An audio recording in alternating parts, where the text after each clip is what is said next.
না ছেলে ক্লাস 4 আরেকটা আগে আসো ক্লাস 4 করে ওর চুল কেটে দিতেছি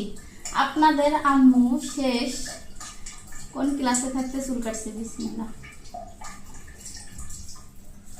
যে গরম পড়ছে তার মধ্যে হচ্ছে মাথায় হুকুল এই জন্য চুল কেটে দিতেছি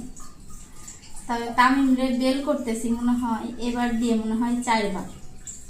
ওর বয়স অনুযায়ী এবার দিয়ে 4 বার হচ্ছে ওর চুল কাটা হচ্ছে ওর চুল আমি বেল করি না শুধুমাত্র 0 সাইজ করে দেই কখনো বেল করা হয় না কিন্তু এবার উঠুন হইছে আর প্রচন্ড গরম পড়ছে ছেলে শুধু মাথা চুলকায় এই জন্য ওর চুল কেটে দেওয়া হচ্ছে আপনারা কোন ক্লাসে থাকতে সর্বশেষ চুল কাটছেন